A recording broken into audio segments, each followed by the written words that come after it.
Thank you very much, Larry. I mean, it's outstanding to be here. My wife, Annie Sobel, just started yesterday at the University of Missouri. I've been here now for 2 months, and we love it here. Very, very excited to be here. I've also recently joined the board of directors for the Missouri Incubator, and delighted to be serving in that capacity as well. And I guess the main thing that I wanted to emphasize tonight is why we're so excited to move here. I certainly love my old job directing the Institute for Advanced Studies at Los Alamos National Labs. But the emergence of this area as the new center nationally for innovation is on track. I mean, we will see this become a new identified center for mainly the life sciences technology, but certainly the convergence of physical sciences, life sciences, to be a real center for innovation in very short order. I'm certain of the opportunities, how they will expand as we do this.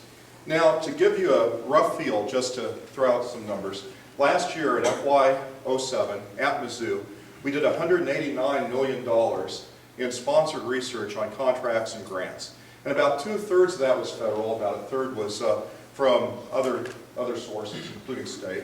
Most of this money was money that fluxed in across our borders that was not created by the tax base of Missourians. It's interesting because when you look at that, the amount of money on contracts that came from industry was about $6 million, $6.2 million to be more precise. We see that number expanding very, very rapidly. We see the base of support from truly symbiotic arrangements with industry increasing very, very rapidly here in the next couple of years. Now, it's interesting because the total impact of this research is about $440 million a year. So we were just talking about the amount of money that comes in through this enterprise. The total amount of activity to support it, infrastructure, intellectual property opportunities that, work very closely with Mike on. He's taking the lead in this throughout the whole system. I must say, we're one exciting university here at Missouri. And it's imperative, and I'm delighted to have the opportunity to work closely with Mike because it's exactly what we need to do.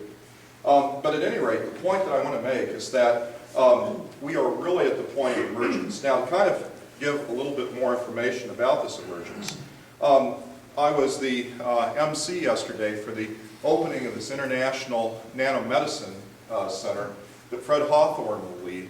Again, convergence of the physical and life sciences, quite dramatically so. We had a Nobel laureate speak. We had some of the very key scientists from around the entire world come and talk about molecular recognition, which is a critical thing in nanomedicine. It's also critical in biofuels. It's critical in really the whole intellectual emergence of this whole discipline. It's a key capability that we're really excelling in.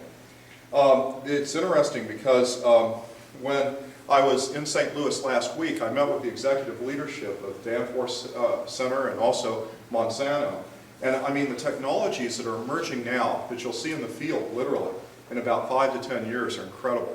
Light molecule switches that will actually change gene expressions of crops in the field to adapt to, say, to become resistant to parasite or disease threat. And the ability to, say, become drought tolerant. Whatever you need in terms of the design of this sort of technology in future crops is likely to emerge based upon this greater understanding of molecular recognition, proteomic control, and gene expression. Very, very exciting.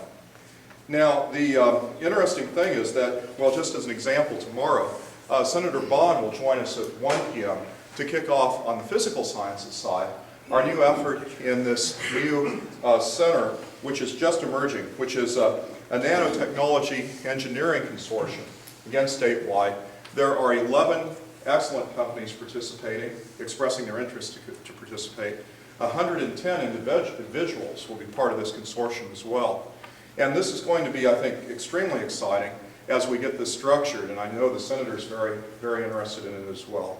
But again, so much of what's going on currently in nanoscience is very important in energy technologies and also in medical and biosciences as we relate to bioenergy and, again, molecular recognition at the nanoscale.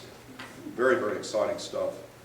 Now, tomorrow evening, I'll meet with a group that's coming in for dinner from St. Louis that are very strongly considering an initial $20 million investment in later phase venture funding here in central Missouri. Now, the thing that's interesting here is that we're very, very fortunate to have Centennial investors in the angel round investing. But then round B investment and exit strategy investment for ventures, I think we'll be moving into this area very, very soon. The way we attract them is by the excitement that I've been going on about for the last few minutes that we're building here in terms of the scientific and technical core capabilities here in central Missouri. And that's going to be an essential part of our emergence. Now, it's interesting because all of this very much hinges on the creative capability of our faculty. I would say we're no stronger than the net sum of our faculty. And so after me, Peter Pfeiffer will speak on his work on energy storage for hydrogen and methane and other aspects. Peter's the chair of our Department of Physics and Astronomy at MU. And then after him, Jack Schultz will be talking about a lot of work with the Bond Life Sciences Center. He directs the Bond Life Sciences Center. And the thing that impressed me most about Jack is that he really gets it, that the big opportunities are in the intersection of the traditional disciplines. So with that, I'll sit down, and I think the next two speakers will be quite a bit more interesting than I am.